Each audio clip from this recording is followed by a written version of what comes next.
Okay, so this question is if an attorney loses their job that had due to a supervisor who had it out for them and a switch flip, how can the attorney present themselves and explain the situation in interviews, particularly for younger or mid-level attorneys? Okay, so the first thing is everyone on this webinar should understand something, and this is very important. Most attorneys lose their jobs at some point or multiple times. So I want everyone to understand that regardless of how good of an attorney you think you are, you will lose your job. If you are at a super prestigious firm and you graduated order the coif from a top 10 law school, and think you will probably be told, not all of them, and it's actually much fewer these days, but you may be told that you're done and therefore need to find a new job when you don't make partner because the firm doesn't make partners, whatever. Or you may lose your job because you make a mistake at some point in your career. You may lose your job. So everyone will lose their job. So just be aware of that. Now, it doesn't mean you always will. If you study the kind of stuff that I talk about and write, and other people do too. I'm not saying I'm the only person that does this, but if you study law firms and if you study what it means to keep jobs and what you need to do, and I think I have a lot of information about that can help you.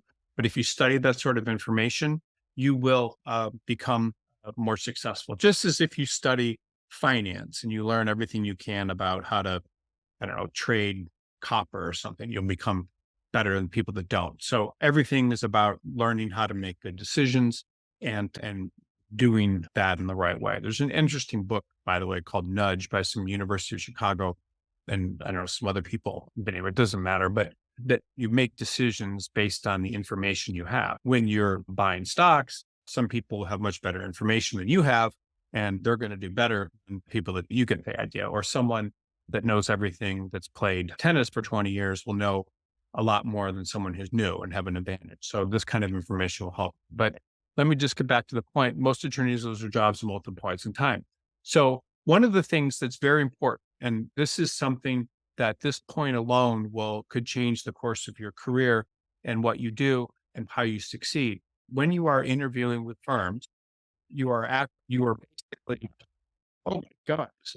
When you're interviewing with firms, when you're interviewing with firms, what you're basically doing is you are your own client. So imagine if you were representing a murderer and you went into court and you said, "Oh, this is not a good person. They've done this in the past, and they've made these mistakes," and that's not what attorneys respect. So there's something in the legal profession, and basically the DNA of the legal profession, that says when you go into employers, you want to make sure that you are representing yourself and you're doing so in a way that the client would expect. So do you talk about losing your job? No, you don't. Do you talk about a bad supervisor?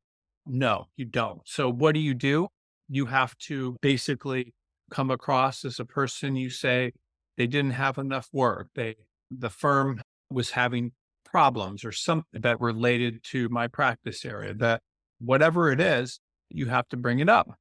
Or worse comes to worse, you just say something along the lines of it may not have been a good fit or whatever. You try to bring that up. One thing I would say too that's interesting is when attorneys are looking for jobs in other parts of the country based on instead of where they're at, maybe they're moving to where they grew up or something.